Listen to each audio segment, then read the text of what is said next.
Tales and Lessons. Joe's Curly Whiskers. Read about the little gerbil that couldn't understand why he was different from the other gerbils. Experience how sad Joe the gerbil is when the other gerbils tease him about his curly whiskers. Joe's father explains that his whiskers must have a purpose. When 3 gerbils steal some biscuits from the local shop, Joe finally discovers the purpose of his curly whiskers. A small group of gerbils lived on the edge of a big city.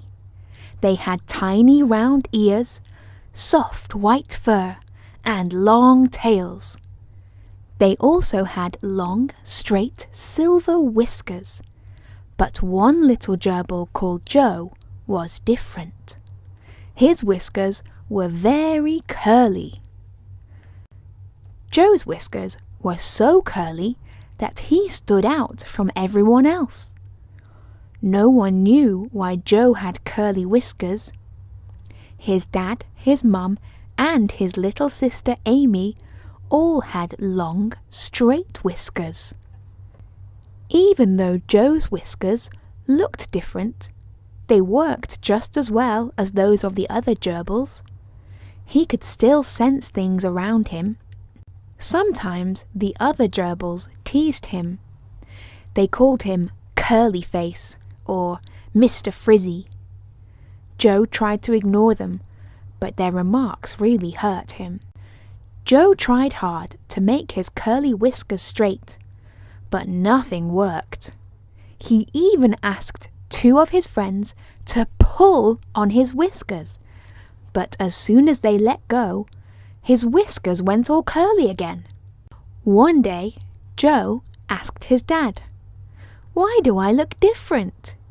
Why are my whiskers not straight?" "I don't know why, Joe," his dad replied, "but I do know that one day you will see that being different is what makes you special." Joe felt better after talking with his dad. He still didn't know why he had curly whiskers, but he hoped in the future he would understand. One sunny morning, Joe was on his way back home after posting a letter for his mother, when 3 gerbils came running from the bakery. They had biscuits in their hands, and a police gerbil was chasing them. The police gerbil looked very angry. Joe was afraid and started running too.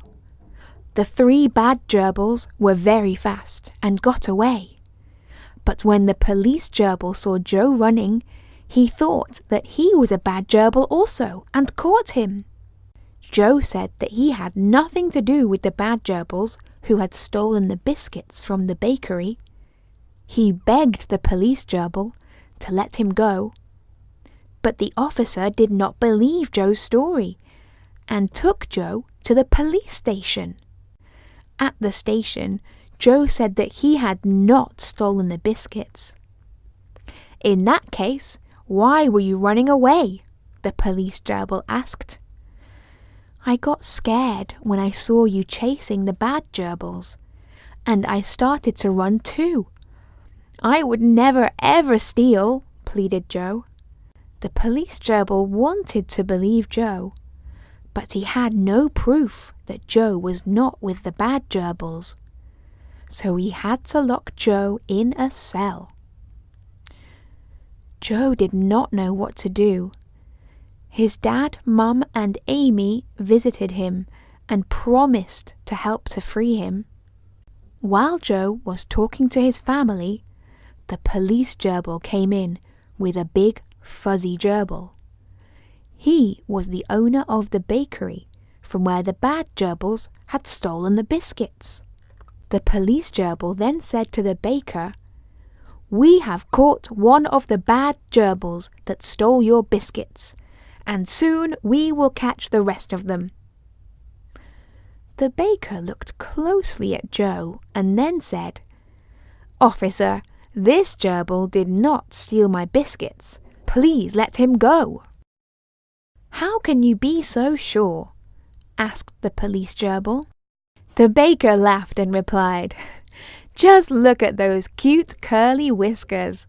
I would remember those if I had seen them in my shop." The police gerbil believed the baker. He had never seen a gerbil with curly whiskers like Joe's either. Joe was so happy to be set free.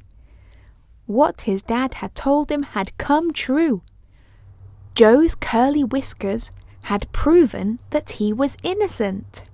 "I suppose being different is not so bad after all," exclaimed Joe. That night, Joe's friends and family had a big party to celebrate his return, and his very curly, but very special, whiskers.